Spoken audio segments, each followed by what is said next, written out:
ഇതുപോലെ നിങ്ങൾ ചട്നി ഉണ്ടാക്കി നോക്കിയിട്ടില്ല എന്നുണ്ടെങ്കിൽ എന്താണെങ്കിലും ഒന്ന് ട്രൈ ചെയ്ത് നോക്കുന്നുണ്ട്. അത്രയും ടേസ്റ്റാണ് ഈ ഒരു ചട്നിക്കുള്ളത്. അപ്പോൾ അതിനായിട്ട് വെളിച്ചെണ്ണയിലേക്ക് വെളുത്തുള്ളി ഇഞ്ചി ഇട്ട് കൊടുക്കുക.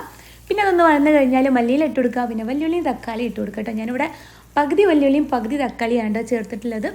ഇനി ഇതിലേക്ക് ഒരിത്തിരി മുളക് പൊടിയും കൂടെ ചേർത്ത് കൊടുക്കുക. പിന്നെ അരമുറി തേങ്ങാമുറിയാണ് എടുത്തിട്ടുള്ളത്. അങ്ങനെ എല്ലാം കൂടെ നമുക്ക് ഒന്ന് വഴറ്റിയിട്ടെടുക്കാം. ഇതൊന്ന് വഴന്ന് വന്ന് കഴിഞ്ഞാൽ ഇത് തണുത്തതിന് ശേഷം നമുക്ക് മിക്സിയിലൊന്ന് എന്താ പറയുക കുറച്ച് വെള്ളം ഒഴിച്ചിട്ട് അരച്ചിട്ട് കൊണ്ടുവരാം. അത് അരച്ച് കൊടുത്തിട്ടുണ്ട്. ഇനി വെളിച്ചെണ്ണയിലേക്ക് കടുകിട്ട് പൊട്ടിച്ചെടുക്കുക. പിന്നെ വേപ്പിൻ്റെ ഇല ഇട്ട് കൊടുക്കുക. പിന്നെ നമ്മൾ അരപ്പ് ഇതിലേക്ക് ചേർത്ത് കൊടുക്കുക. ആവശ്യത്തിന് ഉപ്പും ചേർത്ത് കൊടുക്കുക. പിന്നെ എന്താ പറയുക, ഇത് ഇനി തിളപ്പിച്ചെടുക്കേണ്ട ആവശ്യമൊന്നുമില്ല. ഫ്ലെയിം ഓഫ് ചെയ്തിട്ട് നമുക്ക് ഇപ്പം തന്നെ നമുക്ക് കഴിക്കാം. ദോശൻ്റെ കൂടെ, അപ്പത്തിൻ്റെ കൂടെ, ഇഡ്ഡലിൻ്റെ കൂടെ, എന്താ പറയുക വടൻ്റെ കൂടെ, ഓട്ടട ഉണ്ടല്ലോ അതിൻ്റെയൊക്കെ കൂടെ നമുക്ക് ബെസ്റ്റ് കോമ്പിനേഷനാണ് കേട്ടോ.